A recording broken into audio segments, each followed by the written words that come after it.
senhores telespectadores, visitamos hoje um dos concelhos mais ativos, mais progressivos da beira litoral.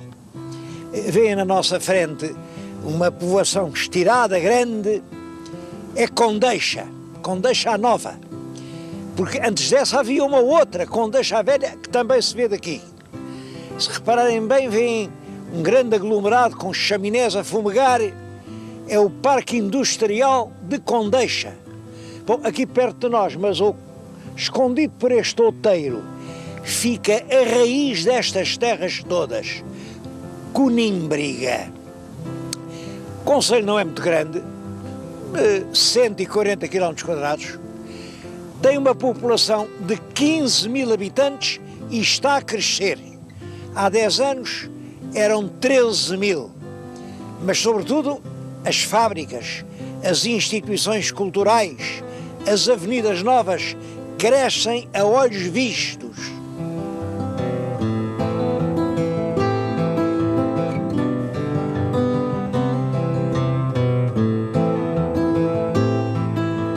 Dentro das indústrias tem um papel especialmente importante a cerâmica artística. Bom, isto é muito curioso, porque aqui na região não havia uma cerâmica artística. Eu estou-lhes a falar na fábrica mais antiga. Esta fábrica abre em 1960 e esta data é curiosa, porque em 1960 é que realmente o turismo português assume toda a sua força. É quando se começa o Algarve, a construção dos grandes hotéis, começam a vir grandes contingentes de turistas e aqui na região não há nada para vender, porque um dos males do nosso turismo é não termos nada para vender aos turistas. Vinha muita gente aqui a Coimbra, bom, e então há um industrial que tem esta ideia: eu vou fazer uma cerâmica com motivos antigos, motivos históricos, mas que foram inventados. E nasce assim a chamada cerâmica de Coimbra. Estou diante de algumas das peças mais representativas. Reparem, isto é um tinteiro no século XVIII. Reparem, por exemplo, na graça desta caçada, uma caçada do século XVI, uma montaria, lá vem o cavaleiro, lá estão a apanhar o gamo. Bom, fazem-se aqui por ano cerca de 150 mil peças que vão para todo o mundo. E eu acho que este é o caminho certo, porque reparem, isto são peças muito bonitas, tudo quanto nós fazemos com as mãos fica bem feito.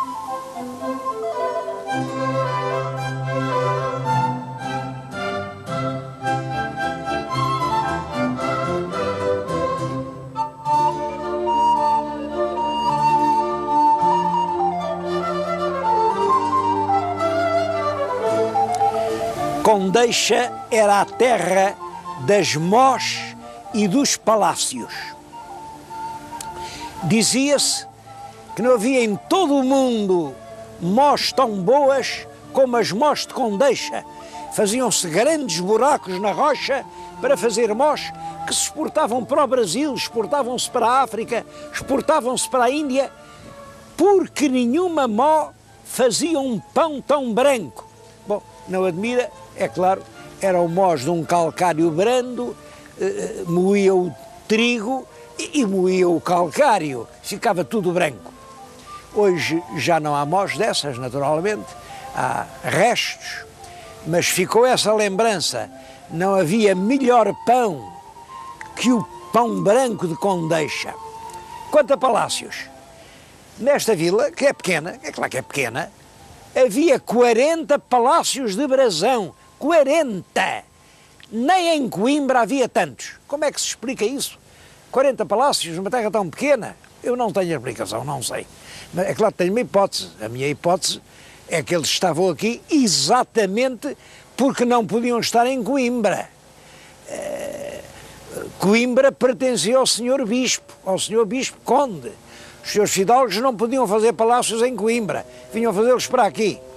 Bom, esses 40 palácios hoje poucos existem, porque a invasão francesa, em 1811, esteve instalada aqui o Marechal Massena, e quando retirou, mandou queimar todos os palácios.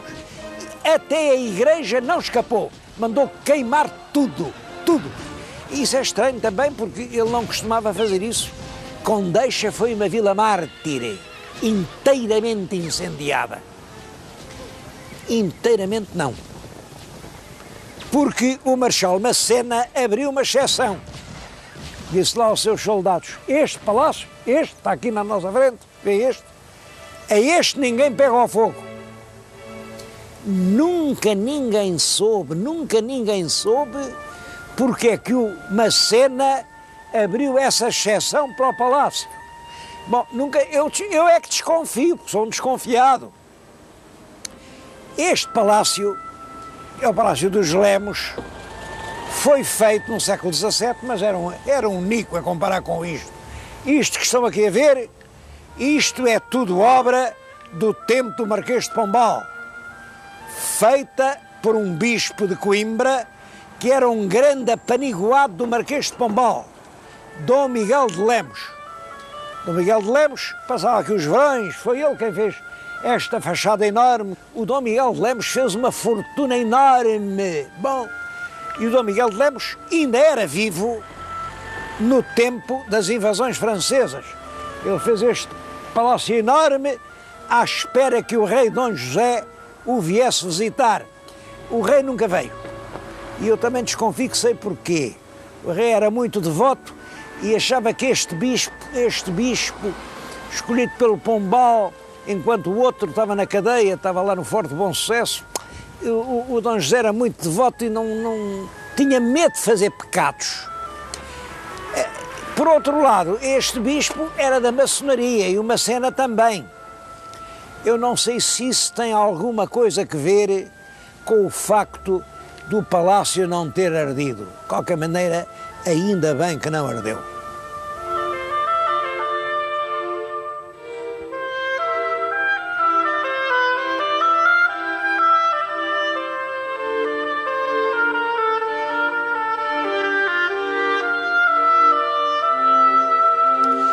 Um outro belo palácio foi completamente incendiado, mas depois foi muito bem reconstruído e hoje é a sede da Câmara Municipal de Condeixa.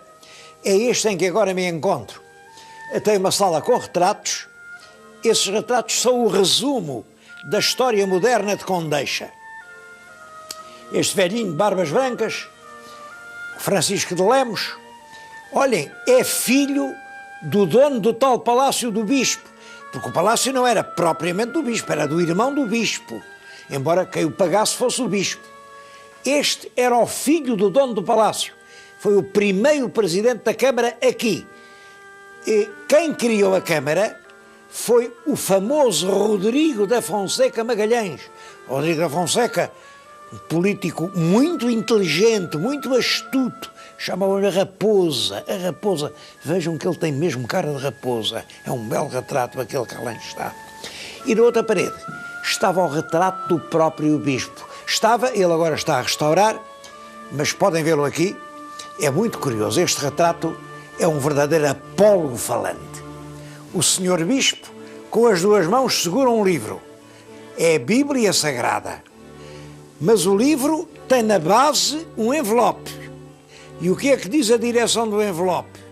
É uma carta do excelentíssimo senhor Marquês de Pombal para o excelentíssimo e ilustríssimo senhor Bispo de Coimbra. Na base de tudo, até na base da Bíblia Sagrada, estava a confiança do Marquês de Pombal.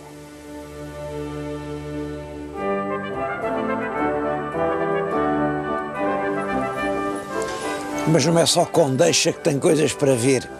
Todo o concelho tem curiosidades. Agora estou na Ega. A Ega é uma terra muito antiga, era uma terra dos Templários. Aqui era a fronteira entre a terra dos cristãos e a terra dos mouros. E havia aqui um castelo de Templários, houve aqui muitos combates. Bom, de tudo isso chegou até nós as ruínas do Paço dos Comendadores e a igreja que depois foi muito transformada no tempo do rei Dom Manuel.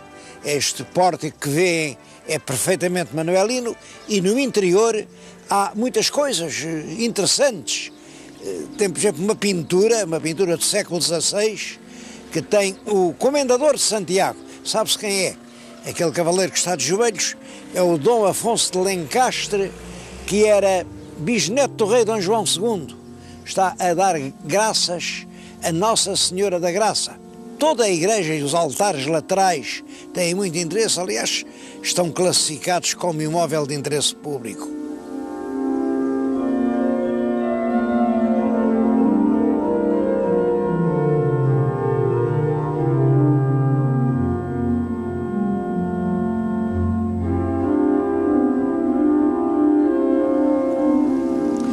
Um outro ponto com muito interesse arqueológico é este. É o lugar de Alcabideque, na freguesia de Condeixa a Velha. Bom, o que estão a ver é uma espécie de torreão, o povo chama-lhe o castelo, e debaixo da torre há uma grande nascente de água. A força da nascente pode-se ver pelo volume do ribeiro que corre dali. Toda aquela água nasce ali. Hoje escorre pelo ribeiro fora, mas na época romana a água era elevada e a partir da torre ia um aqueduto de 5 quilómetros que levava esta água até à cidade de Conímbriga. Bom, como Conímbriga não tinha outra água, este ponto aqui tinha uma guarnição militar, daí o castelo. Curioso é o nome, porque Alcabideque vem de um cap-dec, que tem a ver com caput, cabeça, aquae, da água.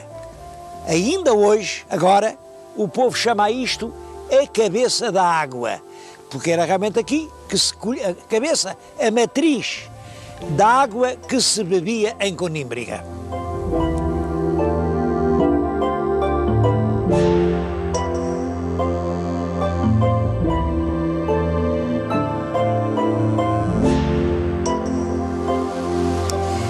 Ora, aquela água servia, entre outras coisas, para isto que estão a ver. Isto é um jardim com repuxos de uma vila romana. Portanto, há perto de 2000 anos vivia aqui um senhor romano que se dava ao luxo de ter um jardim com todos estes repuxos. É apenas um dos aspectos da cidade de Conímbriga. Eu tinha vindo aqui outras vezes, mas isto não estava coberto e, portanto, o sol, o temporal, o frio, o gelo estragavam completamente as coisas. Hoje fizeram esta cobertura. Há quem não goste, há pessoas muito conservadoras, não gostam. Eu acho que esta cobertura realmente é a solução de um problema. Hoje toda a gente pode ver o Jardim dos Repuxos e é uma das coisas mais interessantes da arqueologia romana que nós temos em Portugal. Eu já tenho falado aos nossos telespectadores muitas vezes de coisas romanas.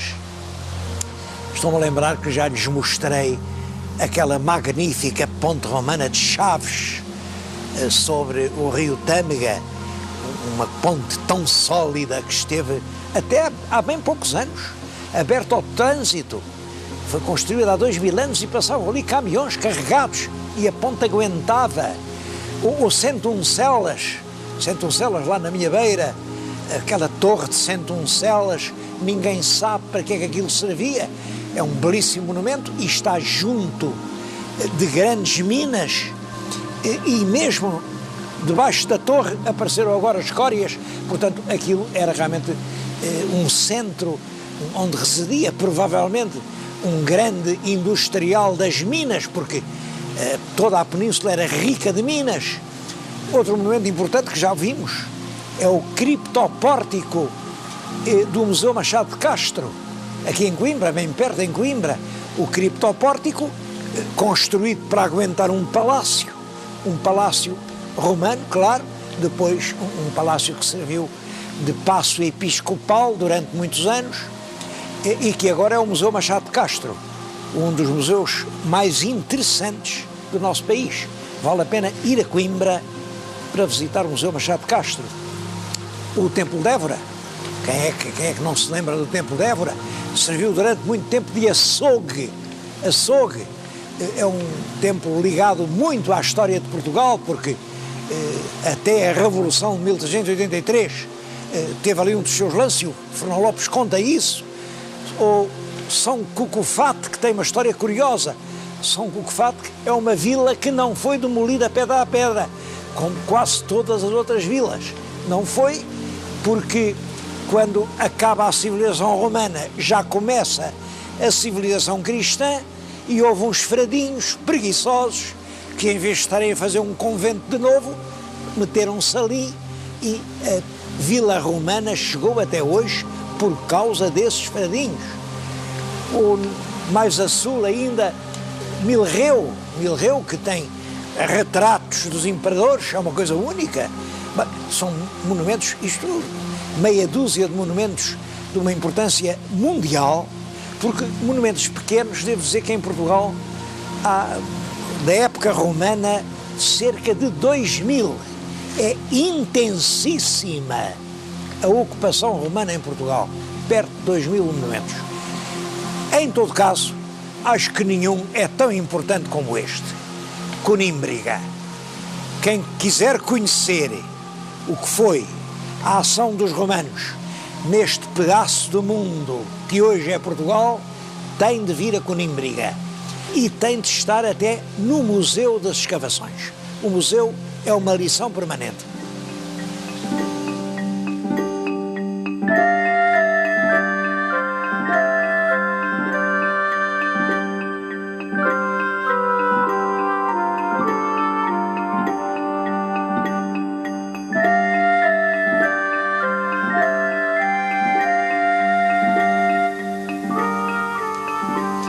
Aquela grande esplanada que acabamos de ver corresponde à parte central do Fórum Romano.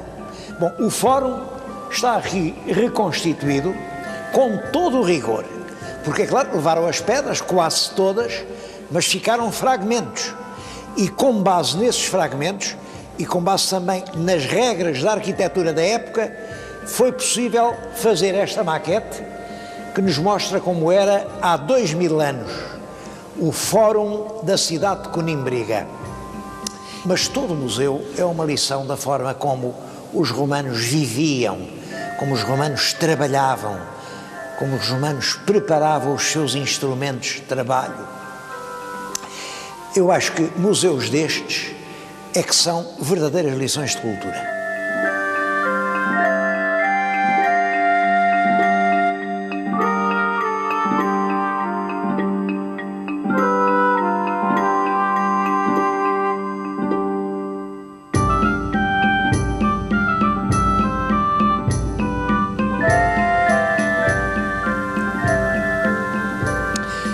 Mas em Condeixa também há tristes memórias para contar.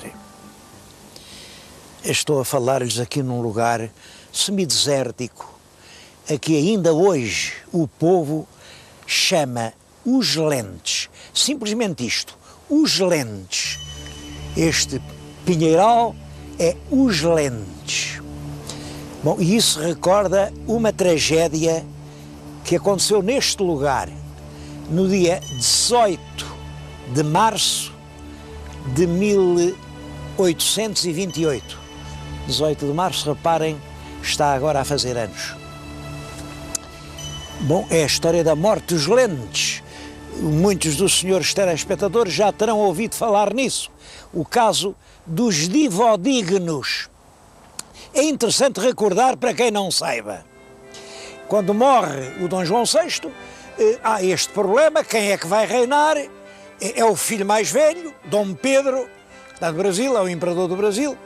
É o filho mais novo, Dom Miguel, que está exilado em Viena da Áustria, porque ele representa o passado, o absolutismo, a ordem antiga, e, portanto, todo o país se divide. A gente nova aspira ansiosamente pelo reinado de Dom Pedro, pelo constitucionalismo, para um regime de liberdade. As classes velhas, instaladas, mantém todo o seu dogmatismo, é preciso respeitar o trono e o altar, é preciso que o senhor Dom Miguel venha acabar com toda esta canalha da juventude que está a estragar o velho reino de Portugal. Bem, a verdade é que Dom Miguel volta do seu exílio, em Coimbra fazem grandes festejos, há foguetes em toda a cidade, os sinos da universidade, os sinos da Sé Velha e da Sé Nova, tudo aquilo toca de alegria.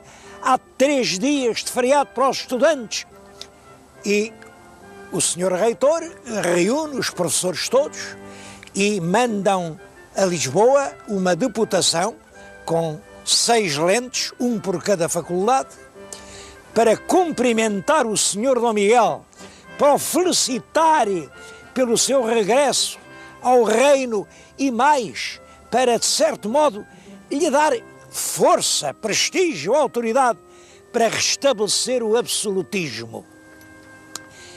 Os estudantes liberais não acharam bem.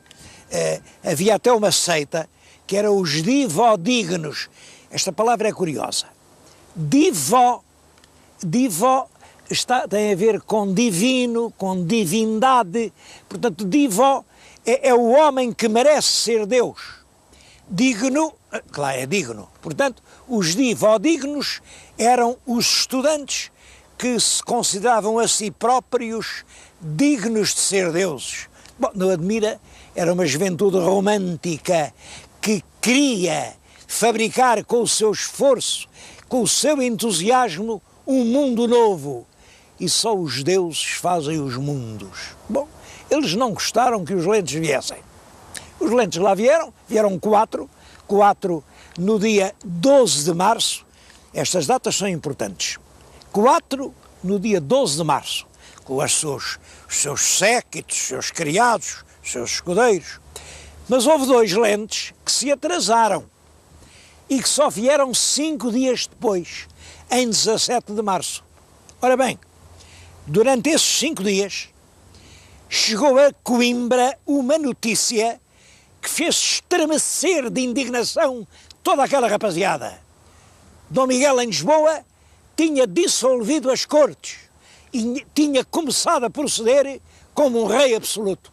Bom, e os rapazes, os divodignos, que tinham deixado partir os primeiros 4 lentes sem fazer nada, resolveram que os outros 2, esses não chegavam a Lisboa, não chegavam com certeza. Vieram atrás dele durante a noite, eles pernoitaram, os lentes pernoitaram a Condeixa, ali em Condeixa. Puseram-se a caminho, mas quando chegaram aqui à estrada, saíram-lhe um grupo de estudantes embuçados, eram os tais divodignos, obrigaram-nos a sair das carruagens, traparam esta carreira e aqui, exatamente neste pinhal, é que por isso agora se chama os lentes, mandaram-nos estender no chão e a tiro de cabuz e a golpe de punhal tiraram a vida a 2 lentes e feriram gravemente mais 4 membros da comitiva. Bom, só que eles julgavam que ninguém via, mas estava ali uma mulherzinha, uma tal Mariana, desata aos gritos, e aqui embaixo é a estrada. Se o senhor telespectador vir bem, agora vê lá passar automóveis. Naquele momento o que passava era um esquadrão de cavalaria. Ouviu os gritos, os cavalos vêm por aí acima, os rapazes fogem espavoridos para toda a parte, mas são apanhados um a um, algemados, atados, mandados para Lisboa e são todos menos 3 conseguiram escapar, mas foram todos enforcados no cais do Tojo.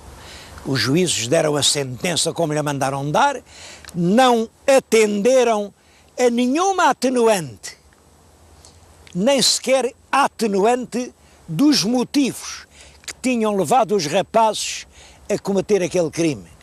E os motivos eram a indignação pelo facto de Dom Miguel ter faltado à palavra dada, porque Dom Miguel jurara sobre os santos evangelhos que ia cumprir a Carta Constitucional, que ia casar com a sobrinha Dona Maria e que ia ser o regente de um Estado constitucional. E faltou a tudo isso. Eu já ouvi um dia um ilustre português falar no direito à indignação. Não acredito que haja direito à indignação. Mas existe a indignação que tem reflexo no direito. Quem procede sob os efeitos de uma indignação legítima tem uma enorme atenuante. E esses rapazes estavam possuídos de uma legítima indignação por Dom Miguel ter faltado à palavra dada. Os juízes não atenderam a essa atenuante, não atenderam porque eles entendiam que o Dom Miguel tinha feito bem, assim é que estava certo. Quer dizer, aqueles juízes estavam de um dos lados do processo, os estudantes estavam do outro lado. Os juízes eram fanáticos na defesa do tempo antigo, os estudantes eram dogmáticos na luta pelo tempo moderno. Foi realmente um conflito de gerações. Eu hoje não estou por uns nem estou por outros.